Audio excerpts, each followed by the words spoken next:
Now this is a busy Makola in the central business district. The gridlock, people walking around, and it appears life has come to normal. But a year or so back, when COVID-19 was at its peak, this place was entirely deserted. Fumigation exercising all over. Now that formed part of the strategy of the government to curtail the COVID-19 pandemic. From lockdowns to restriction in the movement of people to the prevention of organization of key events like weddings and funerals. Well, Ghana's management of the COVID-19 crisis has taken different shapes and forms. In the following report, we tell you how far we have come when it comes to the management of the COVID-19 pandemic. When the world woke up to the coronavirus pandemic, Ghanaians only followed the news as it unfolded in other parts of the world. Little did we know that Ghana was going to be a victim to the pandemic. On the 12th of March 2020, Ghana recorded her first 2 cases of COVID-19, and this was the beginning of a new way of life. The announcement of the country's recording cases of the pandemic sent shivers down the spine of many. COVID-19 caught the world off guard, and this meant various governments employing drastic measures to deal with the pandemic. The government of Ghana was no different. With the active case count rising, stricter measures had to be employed to curtail the spread of the virus. With news of the lockdown in parts of the world, the fate of Ghanaians hung in the balance as far as lockdown in the country was concerned. On the 28th of March 2020, the President of the Republic had to address the nation, announcing further unpleasant measures.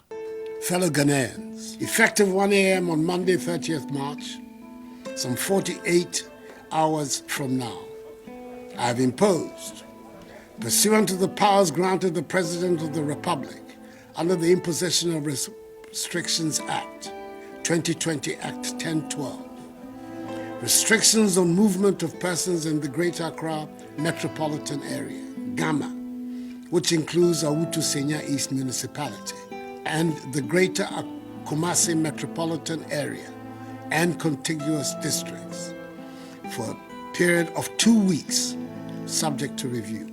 This changed the way of life. The historic period in our lives was going to a turning point. Ghanaians were going to face the longest 2 weeks in their lives. The loud silence on the streets was enough to tell the abnormal story of the impact of the pandemic. Access to food and basic needs became a privilege. Government had to intervene to cushion the less privileged, but how far was that going to go to satisfy everyone?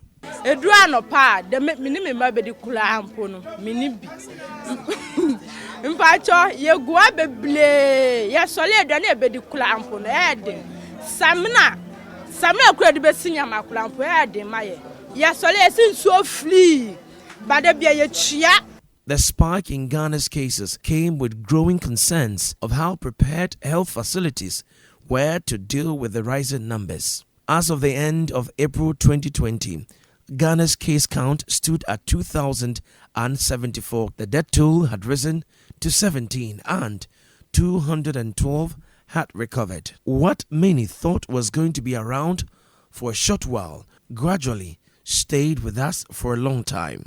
The government had to intensify its campaign to get Ghanaians to live with a new normal, but more importantly, to get the needed infrastructure.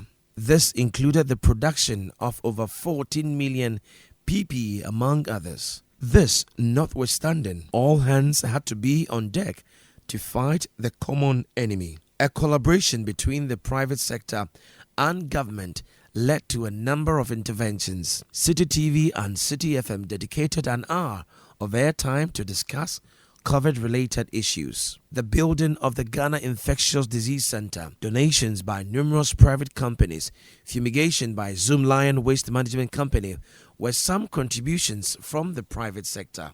The last quarter of 2020 saw Ghanaians heave a sigh of relief, though we were still in the woods. With the active numbers declining, various social activities began to pick up. Political activities heralding the 7th December election and the exercise itself made people throw caution to the wind. Shortly after the election was Christmas. Although some restrictions were still in force, the fall in active cases was a good reason for people to embrace some fun after months of apprehension. By the close of December 2020, Ghana's case count was over 54,000. However, this relief was short-lived as the new cases started rising in January 2021 with over 65,000 cases. It is important to note that before the elections and Christmas festivities, the nation had lost a little over 1,400 lives, including some prominent individuals. However, in January 2021, our death toll started rising. Conversations for a lasting approach in dealing with coronavirus intensified. Just like other countries battling with the virus, Ghana in February 2021 settled on vaccines as its main weapon of choice. We need a vaccine because it's effective and it has been used in various cases in the country. Now that our borders are closed, etc., this gives us the best opportunity to vaccinate the people of Ghana. This generated all kinds of theories by the public.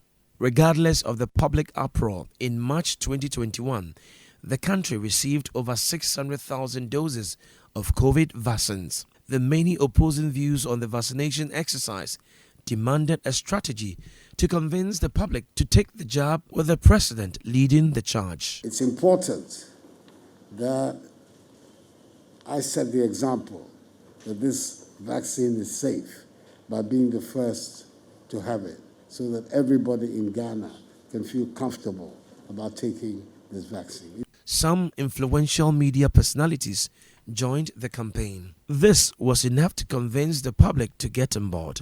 Government targeted the vaccination of 20 million Ghanaians to achieve the herd immunity. So far, over 12 million Ghanaians have been vaccinated. While the vaccination drive was on, there were burning issues in relation to PCR testing at the airport.